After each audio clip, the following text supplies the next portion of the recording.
Okay, so hey YouTube, after my amazing unboxing of Exodus Event Horizon a few weeks back, where pieces were just falling all over the place and I more or less failed, I figured I'd get some of these components out and give you a better look at what's going on inside the box. Uh, Basically, the expansion is a collection of 10 modules that you can pick and choose between to add additional gameplay, additional elements to the base game, and or with the Edge of Extinction uh, expansion, which I highly recommend.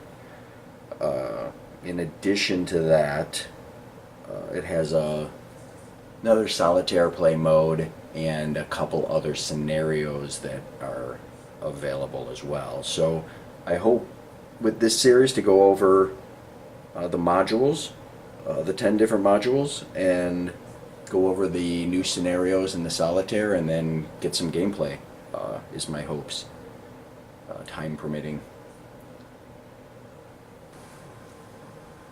Okay, so I'm going to briefly just go over the different modules that are added, and then go more in depth into each one.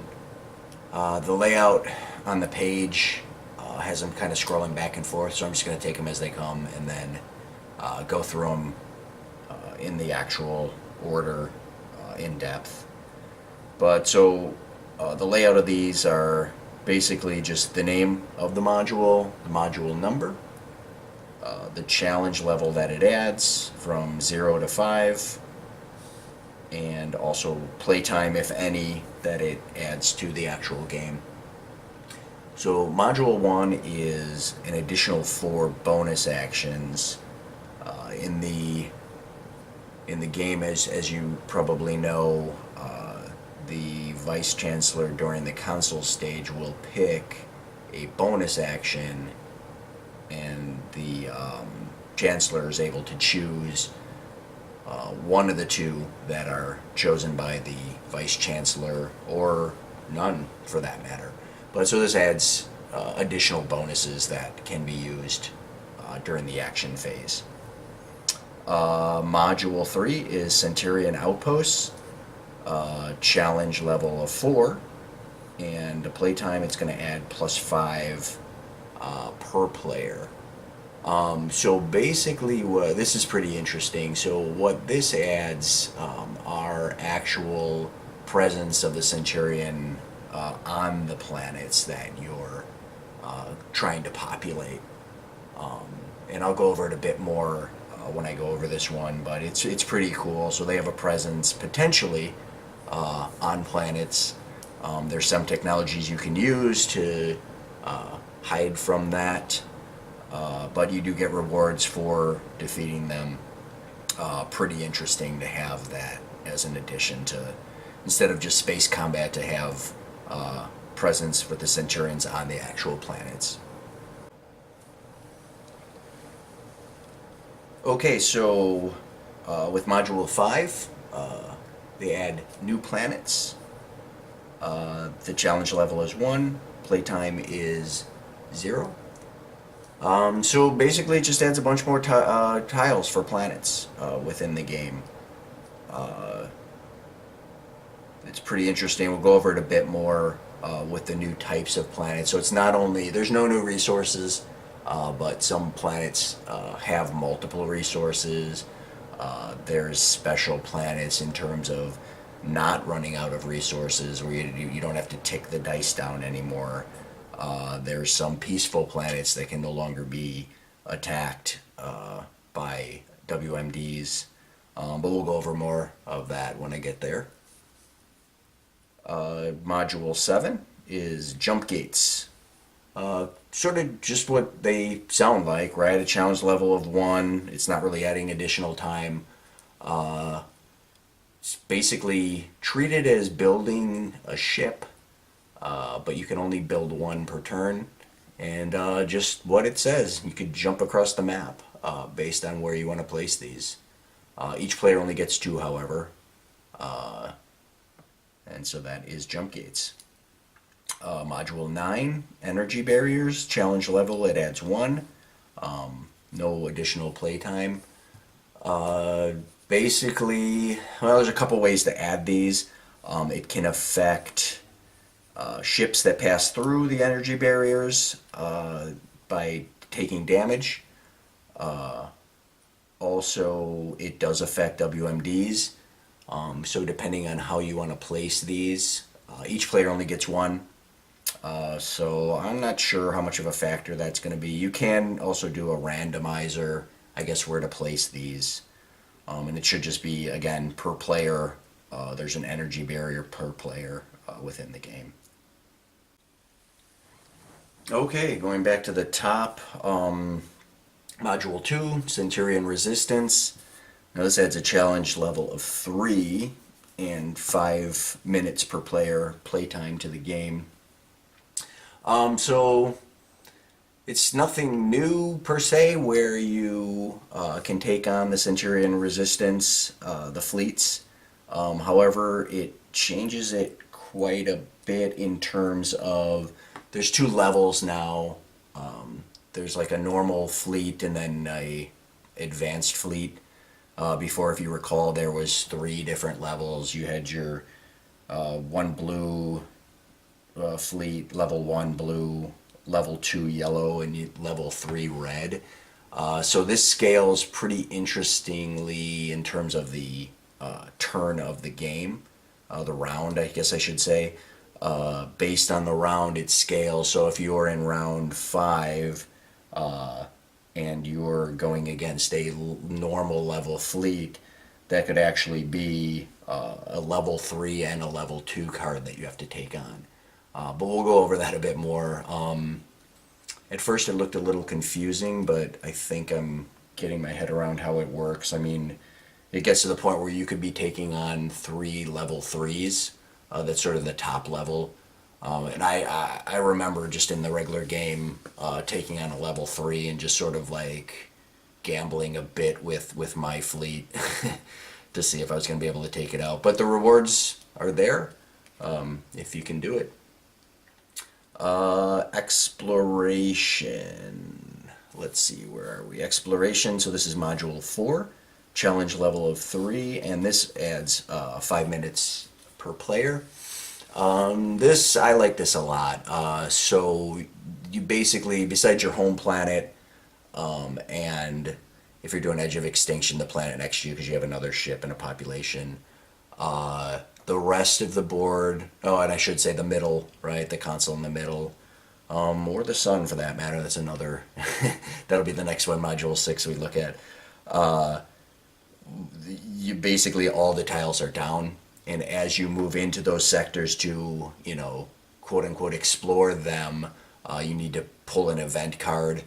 You could be anywhere from discovering something more of a neutral anomaly, if you will, like a wormhole or something of that nature, or it could be something positive, what they term a boon, where you run into a traitor or another interaction that's going to be more positive. And then, of course, it could be a problem, so a negative encounter, whatever that may entail.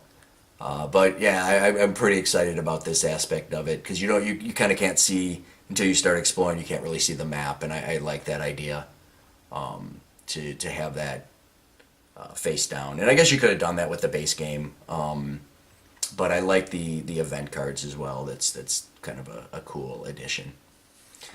Okay, so Module 6, Proxima Centauri. Challenge level of 2, doesn't add any time. Basically, so this is going to add, instead of the console in the middle, and everyone sort of rushing there for points at the end, or is that Blood Rage? I think it's this too. It basically adds the Proxima Centauri sun. That was that image at the beginning of the video. That's that tile. And so basically, it's kind of cool. The planets that surround it are affected by the solar winds from there, so there's additional research you can do to leverage that. in that you can beef up your shields as long as you've researched it, and also for your weapon systems. So you're basically more powerful in those tiles that surround the Proxima Centauri star, and you know, boost your shields and or weapon systems based on the research that you've done.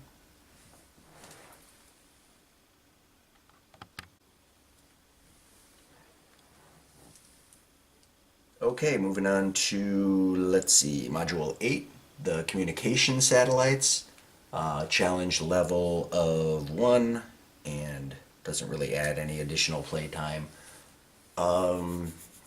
So, similar to the jump gates, you can build these during the ship phase. You can only build one per turn when you're building.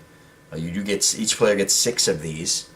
And they're basically support for your ships when you're away from your planet. So you can chain these together. They do have to be adjacent to whatever other satellite you built. And you know, there's a lot of strategy involved with that, I guess, in terms of how you want to lay those out. It could be more of a defensive scenario or layout, or you can start branching out to get towards your opponent's planets, etc. So I think that would add some additional. It definitely adds additional strategy, and I'm curious to play with this, see how that plays out. And then finally, Leaders is Module 10, Challenge Level 1, no additional playtime. So, you know, Edge of Extinction was really great in that, you know, the 6 different factions, and it added different technologies for each, a different play style for each, benefits for each, strengths, weaknesses for each, etc. So, I mean, that was just an awesome addition, right, to the Exodus game. Leaders is going to add that additional, albeit I guess small, but it's pretty cool to have. Basically, you pick 2 of these leader cards at the beginning, and you get to choose one of the 2. I'm curious. I don't know all of the leaders yet. There's quite a few of them, and we'll go over them more when I go over this module more in depth. But I don't know. I think that'd be kind of cool, and almost like a role-playing sense as well, right? Like, this is the leader of your faction, and these additional strengths are something you need to sort of make work with whatever faction you have. So, yeah, looking forward to this. I think this will be cool. And a lot of these look like they'd be really easy additions to put into the game. You know, some of them, I guess we'll see how it's going to play out. Okay, so that's a brief overview of the 10 new modules. I hope to get the videos up soon. Some will go quick. Some are probably going to take a little bit more, but tune in to see that. I appreciate it, guys. Here's some, I mentioned before that it has the bigger box, right? But here's some of the artwork on the side. There's a jump gate. That might be an outpost. But this it's a satellite, communication satellite. The artwork is really cool on the side of the box, so I figured I'd show you that real quick. Alright, thanks again, guys. See you later.